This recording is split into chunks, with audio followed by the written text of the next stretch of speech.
अब हम लोग आ चुके हैं जो है इलस्ट्रेशन नंबर 9। तो इस इलस्ट्रेशन में देखिए, आप लोग ध्यान से देखिएगा, ये एग्जाम में आ सकता है, इसे इंपोर्टेंट करके मार्किंग कर लीजिए। ओके, मार्किंग कर लीजिए इंपोर्टेंट। अब सम्स में क्या दे रखा हुआ है, Shivam limited is considering two mutually exclusive project, project A and project B. तो दो म्यूचुअली एक्सक्लूसिव प्रोजेक्ट है, इसका मतलब एक प्रोजेक्ट को एक्सेप्ट करने से दूसरा प्रोजेक्ट क्या हो जाएगा, रिजेक्ट हो जाएगा। उसी को क्या बोलते हैं हम लोग, म्यूचुअली एक्सक्लूसिव। ये समझ गए आप लोग। आगे क्या दे रखा है, project A cost 36,000, project B cost 30,000। तो दोनों प्रोजेक्ट का हम लोग को कॉस्ट दे रखा हुआ है। आगे सबसे में क्या बोला, you have been given below the net present value और probability distribution of each project. तो देखिए, नॉर्मली केस में हम लोग को क्या दे रखा होता था, तो कैश फ्लो दे रखा होता था, उस कैश फ्लो दे रखा होता था, एंड उसके बाद क्या दे रखा होता था, प्रोबेबिलिटी। तो हम लोग क्या निकालते थे, expected cash flow, expected cash flow. और जब उसे टोटल कर लेते थे तो हम लोग को क्या आ जाता था, expected net cash flow. But इस केस में हम लोग को एनपीवी तो निकाल के ही दे रखा हुआ है, तो हम लोग क्या करेंगे, डायरेक्ट एनपीवी में मल्टीप्लाई कर देंगे प्रोबेबिलिटी से। तो जो एनपीवी में प्रोबेबिलिटी से मल्टीप्लाई करेंगे तो हम लोग को क्या आ जाएगा, एक्सपेक्टेड नेट कैश फ्लो। तो ये समझ में आ गया आप लोग को। आगे देखिए, सम्स में हम लोग को ये दोनों दे रखा हुआ था, दोनों ही केस का, जो प्रोजेक्ट ए का भी दे रखा हुआ है प्लस में प्रोजेक्ट बी का भी एनपीवी भी, और उसके बाद प्रोबेबिलिटी। तो एनपीवी और प्रोबेबिलिटी को मल्टीप्लाई करेंगे तो हम लोग को आ जाएगा expected cash flow, expected NPV एक तरह से बोल सकते हैं। कैश फ्लो एक्सपेक्टेड एनपीवी हम लोग का आ जाएगा। आगे सम्स में देखिए क्या दे रखा हुआ है, फर्स्ट पॉइंट में compute the expected net present value. तो यही तो हम लोग को निकालना है, दोनों को मल्टीप्लाई कर देंगे प्रोबेबिलिटी को प्लस में एनपीवी को, तो हम लोग को क्या आ जाएगा, expected net present value of the project ए और प्रोजेक्ट बी। ये तो सिंपल हो गया। आप लोग ध्यान दीजिएगा, यहाँ पे एनपीवी को मल्टीप्लाई कर रहे हैं प्रोबेबिलिटी से, तो एक्सपेक्टेड एनपीवी होगा, ना कि एक्सपेक्टेड कैश फ्लो। ये समझ में आ गया आप लोगों को। अब सेकंड पॉइंट देखिए, compute the risk attach to the each project. तो हम लोग को रिस्क निकालना है, that is standard deviation of each probability distribution. तो हम लोग को सेकंड पॉइंट के हिसाब से स्टैंडर्ड डेविएशन निकालना है। तो पहले हम लोग वेरिएंस निकालेंगे और वेरिएंस को रूट कर देंगे स्क्वायर रूट, तो हम लोग को क्या आ जाएगा, यहाँ पे प्रोबेबिलिटी वो आ जाएगा, स्टैंडर्ड डेविएशन। आगे सबसे बोला कंप्यूट द प्रॉफिटेबिलिटी इंडेक्स। तो प्रॉफिटेबिलिटी इंडेक्स कैसे निकालते थे, तो present value of cash inflow divide by हम लोग करते थे present value of cash outflow. तो ये दोनों को हम लोग present value of cash inflow divide by present value of cash outflow निकाल करके हम लोग निकालेंगे प्रॉफिटेबिलिटी इंडेक्स। आगे सबसे बोला identify which project do you recommend. तो हम लोग को कौन सा प्रोजेक्ट को रिकमेंड करना है ये भी बताना है। आगे स्टेट विद द रीजन्स, तो रीजन्स भी हम लोग को बताना है। तो आज ये कॉपी में सिंपल सम्स है। तो सबसे पहले हमने निकालते हैं, जो सबसे पहले क्या दे रखा हुआ है, इलस्ट्रेशन नंबर 9। इसमें सबसे फर्स्ट पॉइंट में हम लोग को क्या निकालना था, तो हम लोग को निकालना था एक्सपेक्टेड नेट प्रेजेंट वैल्यू। तो चलिए निकालते हैं। जो प्रोजेक्ट ए का दे रखा हुआ प्लस में प्रोजेक्ट बी का, तो टेबल बना लीजिए आप लोग। जिस टेबल में हम लोग को क्या दे रखा हुआ है, एनपीवी दे रखा हुआ है प्लस में पीआई दे रखा हुआ है, तो हम लोग एनपीवी इंटू क्या कर देंगे, एनपीवी इंटू पीआई कर देंगे। जब इसका टोटल करेंगे और यहाँ पे कितना पॉइंट में दे रखा हुआ, 1 2 3 4, तो मान लेते हैं यहाँ तक कंप्लीट हो जाएगा। ये एक बार लिख दीजिए एनपीवी और फिर पीआई, फिर एनपीवी इंटू पीआई। ये हम प्रोजेक्ट ए के लिए, और ये रहा हम लोग के पास प्रोजेक्ट बी के लिए। सिंपल है यहाँ तक। एनपीवी कितना कितना है, 15 12 6 3, 15 12 6 एंड कितना दे रखा हुआ 3। तो ये हम लोग के पास एनपीवी हो गया। इसका प्रोबेबिलिटी दे रखा हुआ कितना कितना, 0.2 0.3 3 और 2। तो 0.2 0.3 0.3 और उसके बाद कितना दे रखा हुआ 0.2। तो ये हम लोग का प्रोबेबिलिटी है जो प्रोजेक्ट ए का है। इसी तरह से प्रोजेक्ट बी का 15 12 6 3 जो सेम ही है, तो 15 12 6 एंड उसके बाद कितना है 3000। इसका पीआई कितना है, तो 0.1 फिर 4 4 और 0.1, तो 0.1 फिर 0.4 फिर 0.4 और 0.1। ये हम लोग के पास क्या है, प्रोबेबिलिटी है। अब एनपीवी को प्रोबेबिलिटी से मल्टीप्लाई करेंगे, उसका टोटल करेंगे तो हम लोग क्या आ जाएगा, एक्सपेक्टेड एनपीवी। इसमें भी आ जाएगा एक्सपेक्टेड एनपीवी। तो चलिए निकालते हैं मल्टीप्लाई करने के बाद। तो 15,000 इंटू 0.2, तो ये कितना आ गया 3000। यहाँ तो कुछ बताने वाला है नहीं ना, इसलिए थोड़ा फास्ट में जा रहा हूँ। फिर 12,000। अगर हाँ कहीं पे कुछ प्रॉब्लम होता है तो आप लोग को पूछना है, ये मैं आपको बता दे रहा हूँ। 3600 फिर 600 6000 है 0.3, ये आ गया 18 उसके बाद है 3000 इंटू 0.2, ये आ गया 600। तो 600 प्लस 1800 प्लस 3600 प्लस 3000, तो ये हम लोग आ गया 9000। एक्सपेक्टेड एनपीवी कितना आ गया? 9000 आ गया। इसमें निकालते हैं कितना आता है, तो ये आ गया हम लोग का 1500 और ये आ जाएगा 300, ये आ जाएगा 1248, तो 4800 और ये हम लोग आ जाएगा 624, तो 2400, 6 4 जा 24, 1500 प्लस 4800 प्लस 2400 प्लस 300, तो ये हम लोग का एक्सपेक्टेड नेट प्रेजेंट वैल्यू कितना आ गया, तो ये हम लोग का आ गया 9000 और 9000 करके आ गया। यहाँ तक तो आप लोगों को कुछ भी प्रॉब्लम नहीं है। तो हम लोग का फर्स्ट पार्ट जो था क्वेश्चन का, ये जो फर्स्ट पार्ट दे रखा था, ये हम लोग का कंप्लीट हुआ। अब सेकेंड पार्ट में क्या बोला? सेकेंड पार्ट में हम लोग को बोला स्टैंडर्ड डेविएशन निकालने के लिए, मतलब कितना रिस्क है। तो स्टैंडर्ड डेविएशन निकालने के लिए बोला, तो उससे पहले हम लोग क्या निकालेंगे? वेरिएंस निकालेंगे। एंड वेरिएंस का क्या कर देंगे? वेरिएंस का स्क्वायर रूट कर देंगे, तो हम लोग का क्या आ जाएगा? Standard deviation. तो चलिए एक बार लिखते हैं पहले वेरिएंस का फॉर्मूला क्या होता था। तो उससे पहले हम लोग को लाइट ठीक करना होगा। तो ये लिखिए वेरिएंस का फॉर्मूला क्या होता है। तो ये इस टाइम हम लोग का वेरिएंस का फॉर्मूला होता था, क्या होता था मैंने खुद भूल गया। ये होता था cash flow minus expected cash flow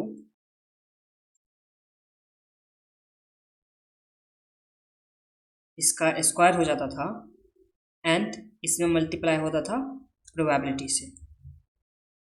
यही होता था ना।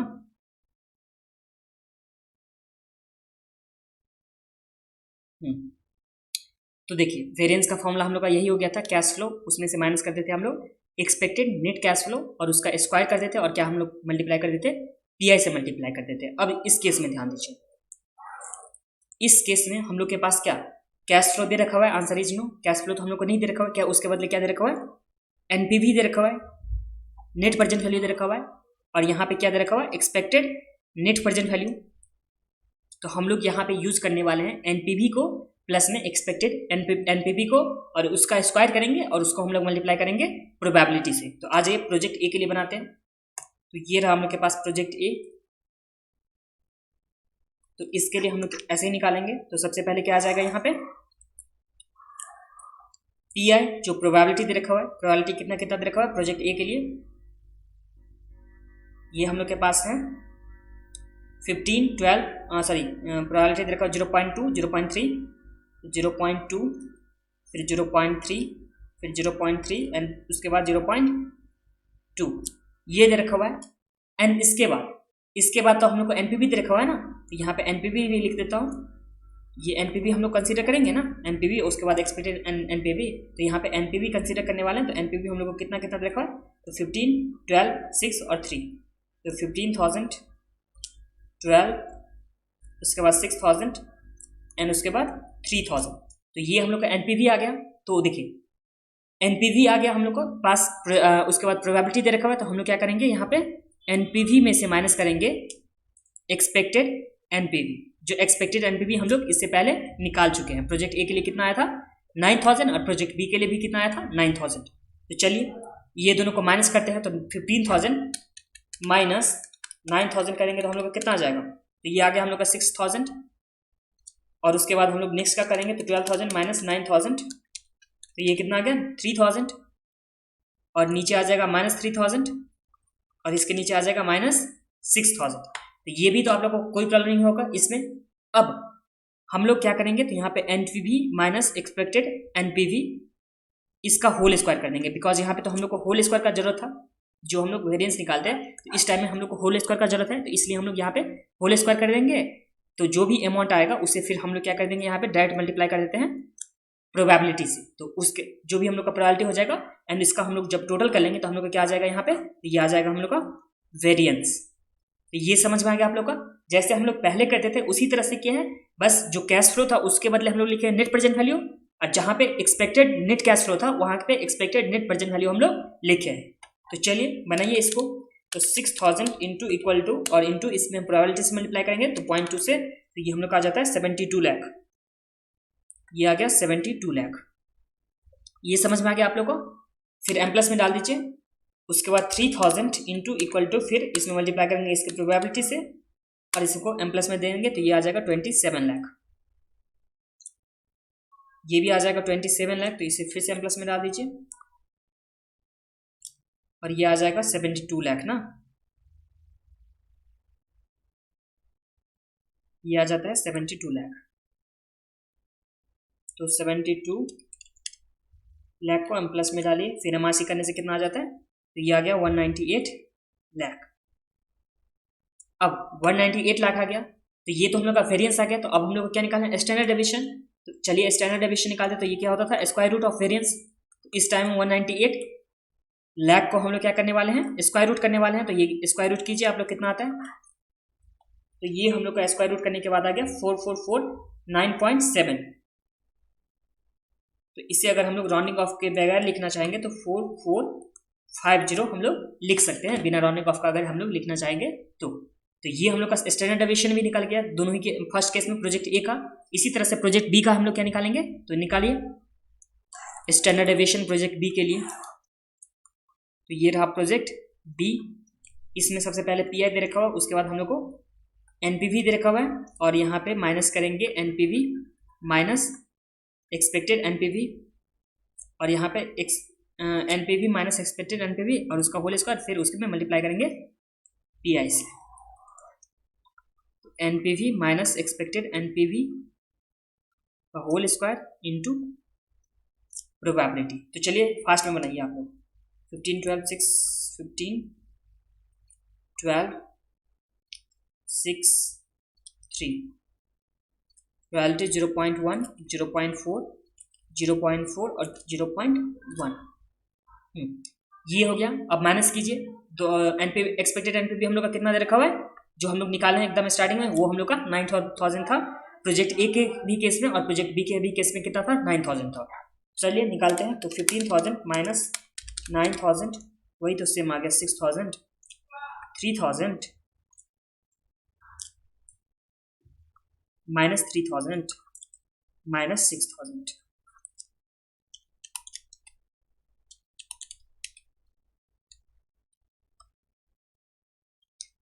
तो ये इसका स्क्वायर, तो 6,000 इंटू इक्वल टू, और इसमें मल्टीप्लाई करेंगे इसके प्रोबेबिलिटी से तो 0.1 और इसे एम प्लस में डाल दीजिए। तो ये हम लोग का कितना आ गया, 36 लाख, यही आया ना 36 लाख। एंड उसके बाद 3,000 को मल्टीप्लाई इक्वल टू, और उसमें प्रोबेबिलिटी इसका 0.4 दे रखा हुआ है, तो इसके 0.4 से मल्टीप्लाई करके फिर हम लोग एम प्लस में डालें, तो ये कितना आ गया, 36 लाख ही आ गया। और नेक्स्ट में भी हम लोग को 36 लाख आ जाएगा, बिकॉज सेम ही दे रखा हुआ है, तो इसे फिर से एक बार एम प्लस में डाल दीजिए। तो 36 लाख आ गया। एंड उसके बाद ये भी तो सेम ही है, तो ये यहाँ भी आ जाएगा 36 लाख, तो इसे भी एम प्लस में डाल दीजिए। तो ये हम लोग का टोटल में कितना आ जाएगा, तो एमआरसी करने से आ जाता है 144 लाख। तो ये 144 हम लोग का क्या आ गया, ये आ गया वेरिएंस 144 लाख। अब स्टैंडर्ड डेविएशन निकालना, तो स्टैंडर्ड डेविएशन इक्वल टू क्या होता था, स्क्वायर रूट ऑफ वेरिएंस। तो इस केस में कितना आ जाएगा, 144 का लाख का स्क्वायर रूट करेंगे तो ये हम लोग आ जाएगा 3794.7 आ जा रहा है। तो अगर हम लोग इसे लिखना चाहेंगे बिना पॉइंट में, एक बार इधर लिख देता हूँ, 3795 लिख देते हैं। राउंडिंग ऑफ करने के बाद ये हम लोग का क्या आ गया, स्टैंडर्ड डेविएशन आ गया। अब ध्यान दीजिए, इसके बाद हम लोग का नेक्स्ट क्या निकालना था, तो इसके बाद हम लोग को निकालना था प्रॉफिटेबिलिटी इंडेक्स निकाला था। तो ये हम लोग का प्रॉफिटेबिलिटी इंडेक्स के लिए फॉर्मूला क्या होता था, तो ये लिख देता हूं, प्रॉफिटेबिलिटी इंडेक्स। अब प्रॉफिटेबिलिटी इंडेक्स के लिए फॉर्मूला क्या था, तो present value of cash inflow divide by present value of cash outflow, present value of cash inflow divide by present value of cash outflow. तो देखिए प्रोजेक्ट ए के लिए हम लोग का कितना आ जाएगा, तो देखिए प्रोजेक्ट ए के लिए हम लोग का एनपीवी कितना आया, तो 9,000 आया। जो एक्सपेक्टेड एनपीवी है वही क्या हो गया, एनपीवी हो गया। तो यहाँ पे एनपीवी कितना आया हम लोग का, 9,000 आ गया। अब इसमें कितना कैश आउटफ्लो था, 36,000 कैश आउटफ्लो था। तो यहाँ पे अगर एनपीवी प्लस में कैश आउटफ्लो को अगर ऐड कर दिया जाए तो क्या हो गया, हम लोग का कैश इनफ्लो आ गया और कैश इनफ्लो में हम लोग आउटफ्लो से डिवाइड कर देंगे तो ये हम लोग का आ जाता है प्रॉफिटेबिलिटी इंडेक्स।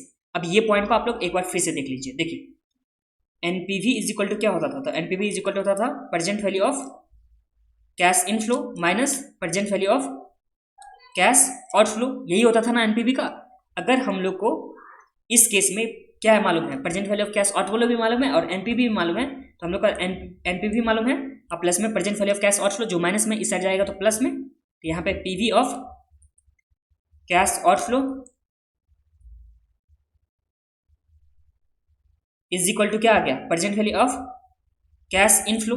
ये समझने में तो आप लोग कुछ भी प्रॉब्लम नहीं है कि present value of cash inflow में अगर हम लोग करने गए तो यहाँ पे एनपीवी में present value of cash outflow क्या हो रहा है, ऐड हो रहा है। तो ये हम लोग का इसी फॉर्मूला से निकला है, इसलिए यहाँ पे मैंने ऐड किया है। और इसी तरह से प्रोजेक्ट बी के लिए, तो प्रोजेक्ट बी के लिए हम लोग का कितना था, कैश एनपीवी कितना था, तो ये भी 9000 था, जो एक्सपेक्टेड एनपीवी था वही क्या हो गया यहाँ पे एनपीवी। अब इसमें हम लोग ऐड करेंगे, कितना ऐड करेंगे, तो इसमें हम लोग कैश आउटफ्लो ऐड करेंगे, जो हम लोग को कितना दे रखा है कैश आउटफ्लो सेकंड केस में, तो ये हम लोग को 30,000 दे रखा हुआ है। तो यहाँ पे 30,000 ऐड कीजिए और यहाँ कैश आउटफ्लो से फिर से डिवाइड कर दीजिए 30,000। तो इस केस में कितना आ जाता है प्रॉफिटेबिलिटी इंडेक्स दोनों ही केस में, तो ये आ गया 36,000 प्लस 9,000 डिवाइड बाई 36,000, तो ये आ गया 1.25 और यहाँ आ जाएगा 30,000 प्लस 9,000 डिवाइड बाई 30,000, तो ये आ गया 1.3। तो देखिए अगर प्रॉफिटेबिलिटी इंडेक्स के हिसाब से देखा जाए तो कौन सा प्रोजेक्ट बेटर है, answer is project be better है। अगर यही स्टैंडर्ड डेविएशन से देखा जाए तो स्टैंडर्ड डेविएशन से तो हम लोग नहीं बोल सकते कि कौन सा प्रोजेक्ट अच्छा या नहीं है, तो उसके लिए क्या देखना होता था, तो हम लोग को देखना होता था कोएफिशिएंट ऑफ वेरिएशन। तो कोएफिशिएंट ऑफ वेरिएशन कैसे निकालते थे हम लोग, तो कोएफिशिएंट ऑफ वेरिएशन निकालने के लिए हम लोग करते थे standard deviation by expected cash flow, expected net cash flow, या यहाँ पे अगर एनपीवी दे रखा होता है एक्सपेक्टेड एनपीवी, इससे डिवाइड करना होगा। अब दोनों ही केस में हम लोग का एनपीवी क्या है, दोनों ही केस में एनपीवी 9,000 करके है। तो अगर यहाँ पे निकाला जाए प्रोजेक्ट ए के लिए और फिर से प्रोजेक्ट बी के लिए निकाला जाए, तो यहाँ देखिए स्टैंडर्ड डेविएशन प्रोजेक्ट ए का कितना है, तो यहाँ है 4450 और यहाँ पे एक्सपेक्टेड एनपीवी कितना है, तो 9,000 है। फिर सेकेंड केस में अगर देखा जाए तो यहाँ कितना आ गया 3795 और इस केस में यहाँ पे एनपीवी कितना है, तो 9,000 है। बस ये जो रेट से लिख रहा हूँ ये आप लोगों को एग्जाम में लिख करके नहीं आना, बस आप लोग को समझाने के लिए। तो देखिए हम लोग कौन सा प्रोजेक्ट को अच्छा बोलते थे, तो जिसका हम लोग का कोएफिशिएंट ऑफ वेरिएशन क्या होता था, लेस होता था, उस प्रोजेक्ट को हम लोग अच्छा बोलते थे कि उस प्रोजेक्ट को एक्सेप्ट करना चाहिए।